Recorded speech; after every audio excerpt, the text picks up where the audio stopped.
This July will be 8 years since I started using Discord, and that was also when I created my Discord server. It sure is surreal that my server is still active after almost a decade after it's been created. I've seen many other servers come and go in that span of time, and whether you choose to be impressed or find that indicative that I really need a fucking life is entirely up to you. But anyway, this video isn't a shameless plug for my server, link for it is in the description by the way.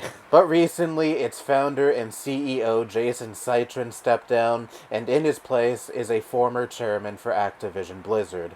Yay! And this new CEO was also the CEO of King, owned by Activision, and famous for developing the game Candy Crush. You know, one of the fucking pioneers of games that are solely designed to hook you in and siphon as much money out of you as possible, and shove as many ads into your face as possible. And if you want to feel even less assured that Discord is in good hands, listen to this paragraph from a TechCrunch article.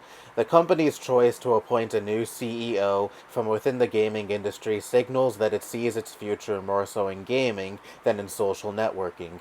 Discord noted in its press release that the company has refocused on its gaming roots to explore monetization opportunities in advertising and microtransactions. Because when I think of gaming, I think of shitty mobile games that appeal to no one else besides middle-aged mothers. And are, like I said, not even so much games, but rather schemes to siphon as much money out of the player they have hooked in as possible.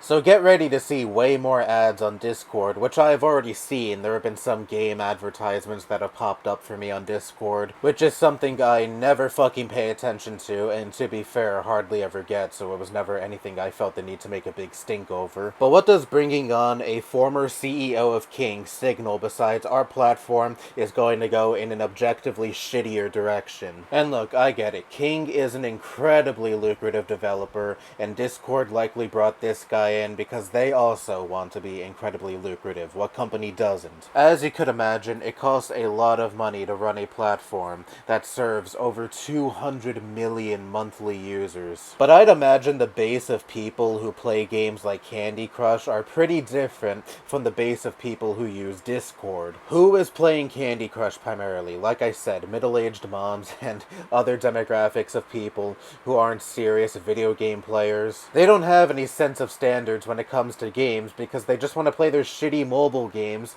as nothing more than little time wasters. And I'm not even someone who usually rags on mobile games as a whole because I myself play some mobile games sometimes for the same reason, to kill some time when I'm doing nothing else. But even still, I can't deny that even some mobile games I enjoy playing are definitely predatory to an extent. Like Fruit Ninja, for example, one of the very, very, very few mobile games I enjoy playing. And even that game has shit like, you can buy this amount of star bits or star fruit or whatever the fuck it's called. That will allow you to buy special power-ups and blades and backgrounds and other shit I don't care about. And we already see some of this bleed into Discord. There's Nitro that allows you to change the theme of the app, and have a higher character limit for your posts, and be able to post larger files, and other little goodies that are meant to incentivize you to buy Nitro. But the core experience of using Discord, even if you don't pay for Nitro, is still perfectly fine. Like, for example, there's not an overabundance of ads shoved into your face. But I fear this won't be the case for much longer. Like, I wouldn't be surprised if one day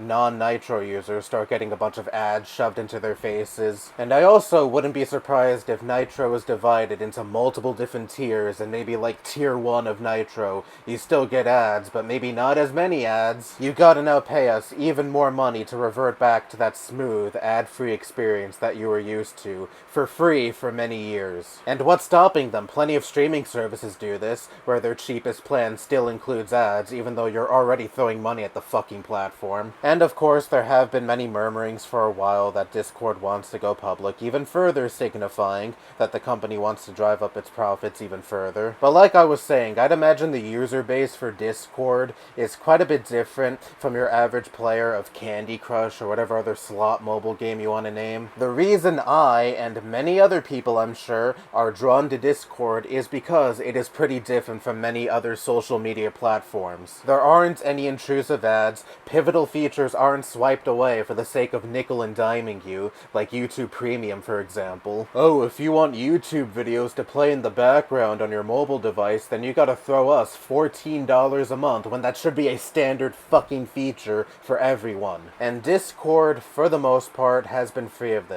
And on top of all of that, I just like that Discord is broken up into millions of different curated communities, and it's just people talking to and connecting with each other. There is no incentive for clout farming. If someone is an annoying asshat, you can just remove them from the server, or alternatively, if a server is filled with annoying asshats, you can leave the server. Discord is far more communal than any other social media platform I have used, and that is why Discord is probably my favorite social media platform, or a very close second behind YouTube if you want to count YouTube as a social media platform. The sense of community and Discord not being as drenched in corporate sludge as other social media platforms was what made the platform initially appealing. And now it seems like that's all being torn down for the sake of corporate greed.